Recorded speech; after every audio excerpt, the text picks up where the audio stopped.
Hello मेरे नौजवान दोस्तों, कैसे सारे के सारे। आशा उम्मीद करता हूँ सब कुशल मंगल में होगा और मम्मी पापा खुशहाल होंगे और तुम कुछ ज़िंदगी में करने के लिए परेशान होगे। तो आज का टॉपिक है, क्या ओयो में होता है रेप, कैसे होता है रेप, कौन करता है रेप, कैसे लगता है रेप का एलिगेशन। तो इसका मेन कॉन्सेप्ट ये है बड़े भाई कि जिस भी गर्लफ्रेंड के साथ आप आते हैं, अगर आपकी उसके साथ में म्यूचुअल अंडरस्टैंडिंग अच्छी नहीं होती है और उसके साथ में आप किसी तरीके से झूठ बोल के रिलेशन में रह रहे हैं या किसी चीज़ के उसको ट्रस्ट में रख रखा है आपने और उसको ट्रूथ नहीं है, उसके साथ में लॉयल नहीं है आप, या किसी चीज़ को लेके चल रहे हैं, तो नहीं आप उससे शादी करना चाहते और रिलेशन उसके साथ बराबर बना रहे हैं होटल में ले आके, तो इस केस में क्या होता है, मोस्टली कुछ लड़कियाँ रेप केस फाइल कर देती हैं आपके अगेंस्ट में। और कुछ में क्या होता है भाई, ट्रैप होता है, जाल बिछाया होता है लड़की ने लड़के ने, जो भी है XYZ। तो कभी भी किसी होटल में रेप नहीं हो सकता है और ना ही कोई कर सकता है, क्योंकि इतने सारे CCTV कैमरे होते हैं वहाँ पे, सब चीज़ कैमरे की निगरानी में हो रहा होता है। तो कोई भी अगर कोई ज़बरदस्ती करने की कोशिश करेगा तो लड़की अगर चिल्लाएगी तो एटलीस्ट अगर होटल का ऑनर नहीं, मैनेजर नहीं, तो उस फ्लोर पे हाउसकीपिंग स्टाफ अवेलेबल होगा या कोई और स्टाफ अवेलेबल होगा, तो वहाँ पे पहुँच जाएगा वो उस रूम पे और पूछ सकता है कि भाई क्या बात है क्या बात नहीं है। पर देखिए, जेन्युइन बात यह है और सच्चाई ये है कि इसमें रेप नहीं होते हैं कभी भी। ये बस ये है कि एलिगेशन लगाया जाता है कि रेप हुआ मेरे साथ में। और इस पे तो गवर्नमेंट को थोड़ा सा सोचना चाहिए कि जो लड़की जो लड़का 3-4 साल से होटल में रिलेशन बना रहे हैं, आराम से प्यार मोहब्बत कर रहे हैं आपस में, और फिर उनकी अंडरस्टैंडिंग ख़राब हो रही है, तो वो रेप केस का एलिगेशन लगा रही है और लड़का इसमें नप जा रहा है। तो इसका संशोधन कुछ होना चाहिए इसके अंदर में, कुछ आर्टिकल में हमारे होने चाहिए, कुछ मेल्स को भी राइट मिलना चाहिए, फीमेल के पास तो राइट ही राइट है, वो अच्छी बात है, होने भी चाहिए। पर इसमें क्या है, ये जो है अगर कोई रजामंदी से आ रहा है, होटल में आ रहा है, तो इसमें रेप का एलिगेशन ना, कुछ और इसमें करा जा सकता है और करना चाहिए, सोचना चाहिए गवर्नमेंट को इस बारे में। अब देखिए, ये आज का टॉपिक इसलिए है क्योंकि मैं अभी रिसेंटली एक थाने से होके आया हूँ, जो हमारे होटल में एक रेप केस फाइल हुआ था, जिसका ये डिटेल्स है कुछ। FIR नंबर हाइड कर लेता हूँ पहले तो, ठीक है। ये है, इसमें ये था, तो इसमें क्या लिखा है, ये notice us 91-160 CRPC has been served, ठीक है। और इस लड़के पे लगी है जो धारा 376-313 IPC की लगी हुई है। लड़की का नाम डिस्क्लोज़ नहीं कर सकते, ये हमारे आर्टिकल में है कि जो इसके साथ रेप हुआ है, जिस भी लड़की के साथ, तो उसकी हम आइडेंटिटी डिस्क्लोज नहीं कर सकते हैं, ओपनली नहीं शेयर कर सकते। ये भी करके निपटा के ही आया था, जो भी इसके डॉक्यूमेंट से। ये हमारे पास में लड़की आ रही थी 2019 से, ये लड़की और ये लड़का आ रहे थे, दोनों के दोनों। अब ये दोनों के दोनों आ रहे थे, इसमें लड़की को पता था कि लड़का जो है मैरिड है ऑलरेडी, पर फिर भी ये आपस में दोनों रिलेशन बना रहे थे बढ़िया करके, जो भी थे। अब उसमें क्या हुआ है, 19 से आ रहे थे, 22 में इस लड़की ने रेप केस फाइल किया है उस लड़के पे खिलाफ में।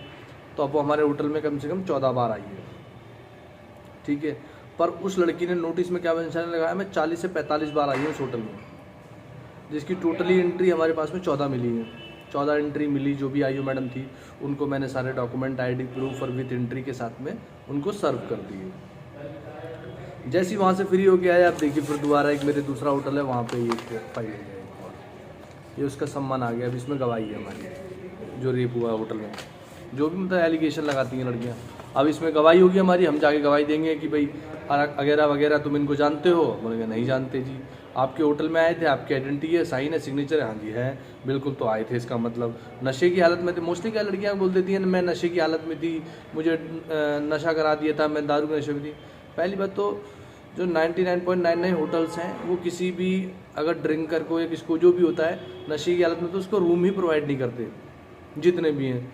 पर लड़कियां क्या है, अपना केस मजबूत करने के लिए, वो करने के लिए वो लगा देती कि भाई इसने मेरे को प्रेग्नेंट ना हूँ, उसके लिए इसने मेडिसिन भी दी, उसमें एक धारा और ऐड करा देती हैं उसके ऊपर, ठीक है। और फिर ये जो धारा लगती है वो लगती है। अब यही था। अब ये एक होटल का आया, इसमें गवाही है। फिर ये देखिए एक और आ गया, ये इसमें देखिए क्या लिखा है, 19/11, और मेरी डेट कब की है, 30/11 की।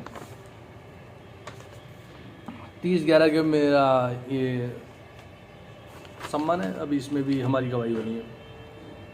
तो इसमें क्या है, होटल वाला परेशान रहता है ना आपके लोगों के चक्कर में, आप लोगों की अंडरस्टैंडिंग बन जाए, प्योर मेच्योरिटी दिखाएं, आप लोग भी मेच्योर बने।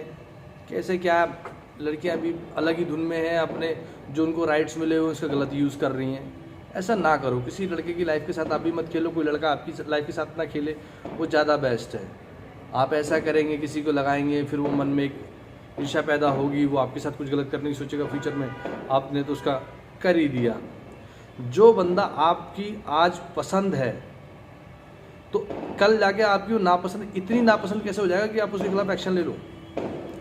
या तो इतनी समझ आपके अंदर होनी चाहिए कि ये बंदा अभी मेरे साथ रिलेशन बना रहा है, और लॉयल्टी के साथ में इतना तो हमारे अंदर होना चाहिए कि हम किसी आदमी को परख सकें कि ये हमारे लिए सही आदमी है, गलत लड़की है, गलत लड़का है, जो भी, इतना तो हमें समझ होनी चाहिए अपने लिए। और उस चीज़ को हम समझते हुए भी, कुछ लड़कियों को पता होता है कि मेरा इस लड़के के साथ फ्यूचर नहीं है और इस लड़की के साथ लड़के का फ्यूचर नहीं है, फिर भी वो दोनों जानू लव यू सोना मोना कर रहे हैं। और फिर जब अंडरस्टैंडिंग बिगड़ जाती है, उस चक्कर में क्या होता है, फैमिली परेशान होती है, और फैमिली तो परेशान हो ही रही है, प्लस हम लोग होटल वाले परेशान होते हैं। कभी इनकेस हमारे पास में कोई कंप्लाइंस कम रह गए तो 10-20-30 हज़ार रुपये हमें भी देने, जहाँ थाने में दर्ज होगा मामला, हम अपनी गलती छुपाने के लिए देते हैं, भाई कोई हमसे कोई गलती रह गई हो उसके लिए हमें जोड़ना। तो आप अपनी अंडरस्टैंडिंग बनाएं, बढ़िया आदमी चुनें, अपना एक बंदा चुनें, उसको रगड़ दें, बिल्कुल बढ़िया तरीके से, उसी से शादी कर लें, उसी सब कुछ कर लें। ये कुत्तागिरी मत करो, इधर भी मुंह मारो, उधर भी मुंह मारो, उधर भी मुंह मारो। पर ये है कि होटल वाले जब भी किसी होटल जाए अपने डॉक्यूमेंट पूरे दें, जो उसको भी परेशानी ना हो, और फिजिकल आईडी लेके जाएं, ज़्यादा बेस्ट रहेगा। ये जो आप ज़्यादा स्मार्ट बन रहे हैं कि मेरे पास व्हाट्सएप में है, मेरे पास इसमें है, मेरे पास उसमें है, तो इन सब चक्करों से दूर रहें, अपना फिजिकल आईडी लेके जाएं, दोनों साथ में आईडी दें, और जहाँ रजिस्टर में सिग्नेचर होने हैं, एनडी रजिस्टर में, वहाँ सिग्नेचर करेंगे, दोनों मिलकर रजिस्टर पर सिग्नेचर करें। अगर आपका पार्टनर मना करता है, आपकी गर्लफ्रेंड मना करती है, आपका बॉयफ्रेंड मना करता है कि भाई मैं रजिस्टर पर साइन नहीं करूँगा, ऐसी मुझे रूम में घुसड़ दो, तो बिल्कुल उस लड़की के साथ में, उस लड़के के साथ में आप होटल में मत जाइए। हो सकता है वो उसका ट्रैप हो। आप ये मत सोचिए मुझसे वो बहुत प्यार करती है, मुझसे बहुत प्यार करता है तो ये मेरे साथ कुछ नहीं कर सकती है, मेरे साथ कुछ नहीं कर सकता। मेरा अपना एक्सपीरियंस है, मेरे को 5 साल हो गए करियर के अंदर में, होटल लाइन के अंदर में। मैं बताता हूँ, मैं कम से कम 200 रेप केस देख चुका, 200 से तो ऊपर ही देखे, इससे कम नहीं देखे होंगे मैंने। इतना देख चुका, कम से कम 10, 20, 30 में गवाही भी दे चुका मैं अपनी। अब क्या है, अब थोड़ी सी अच्छी जान पहचान है तो अब गवाही नहीं होती है, अब नॉर्मल जो है सम्मान हो जाता, हमारे थाने में बयान लेके हमें छोड़ दिया था, हमें फ्री कर देते हैं। पर जो कुछ पहले मैडम भी थी, जो पुरानी थी या नई थी, जैसे भी थी, जो उनका अपना काम करने का तरीका है हर आईओ का, हर इन्वेस्टिगेशन ऑफिसर का, तो वो अपने हिसाब से काम करते हैं। पर दिक्कत ये है कि अब ये क्या है, मैं अपना होटल का बिजनेस छोड़ के अब मैं तारीख घूमूँ कोर्ट में। मैंने तो ये काम इसलिए खोला ना, मैं आराम से कमाऊँ खाऊँ, कोई गलत काम ना करूँ। अब गलत काम ना करते हुए भी हमें कोर्ट कचहरी जाना पड़ रहा है भाई। प्यार मोहब्बत आपका जो किया आपने किया, जो लड़की ने किया वो उसने किया, परेशान इसमें होटल वाला हो रहा है और कोई नहीं।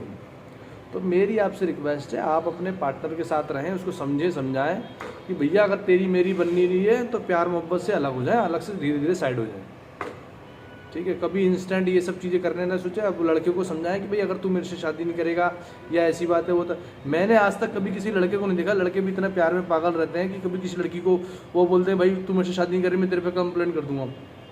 कभी कोई लड़का नहीं करता, ना करेगा कभी कोई। पर लड़कियों को लगता है कि हाँ भाई मेरे साथ ही गलत हुआ, इसने मेरे को प्यार में धोखा दिया है। कम से कम लड़कियां भी तो प्यार में धोखा देती हैं, ये सब जानते हैं। कितनी लड़कियां कितने लड़कों को धो देती हैं, लड़के कटवाते हैं उनका जाके कि भैया FIR में नाम डाल दो इनका भी, इन्होंने मेरे साथ धोखा दिया है। पर लड़के जो हैं वो बहुत समझते हैं, अपने आप को समझा लेते हैं। और जिस भी लड़के के ऊपर कोई लड़की एलिगेशन लगाती है तो अपने बारे में ही ना सोचे, 1% उस लड़के के बारे में भी सोच लें कि उस लड़के की फैमिली क्या होगा, उसका आगे का फ्यूचर क्या होगा और क्या नहीं होगा। उसकी पूरे करियर के साथ आप उसका करियर पूरा स्पॉइल करते रहे हम। वो ना समाज में उस तरीके से पहले की छवि के साथ रह पाएगा, ना रह पाएगा कभी ज़िंदगी में वो, क्योंकि लोग उसे रेपिस्ट ही समझेंगे। बल्कि ये एक रेप की कैटेगरी में नहीं आना चाहिए। जो होटल में आप प्यार मोहब्बत कर रहे हैं रूम के अंदर में, ये रेप की कैटेगरी में नहीं आना चाहिए मेरे हिसाब से, चाहे ये कोई भी हो, ये ज़्यादा बेस्ट रहेगा। पर क्या है, सबका अपना अपना तरीका है सोचने समझने का, लोग अपने तरीके से समझाते हैं हर किसी को।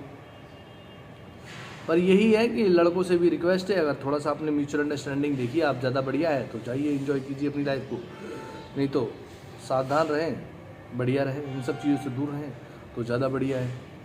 इन सब चीज़ों से ज़्यादा बढ़िया ये रहेगा कि आप अपने पार्टनर को अगर समझा सकते हैं अपने तरीके से समझाएं कि भैया ऐसा मत करो, या कंप्लेंट करने से पहले आप उससे एक बार बात कर लें कि भैया अगर तुम मुझसे शादी नहीं करती हो करते तो मैं कंप्लेंट करूँगा। और मैंने कई केस इतने देखे, कई केसेस से देखे हैं जिन्होंने लड़कों के ऊपर एलिगेशन लगाया, लड़की ने एलिगेशन लगाया, वो अपने वहाँ गई, जो भी थाने में बयान हुए, 64 के बयान हुए उसके, ठीक है, लड़का अरेस्ट हुआ, गया 2 महीने 1.5 महीने, एक समीर नाम का लड़का था उसके ऊपर हुआ था केस फाइल, गीता कॉलोनी का था वो।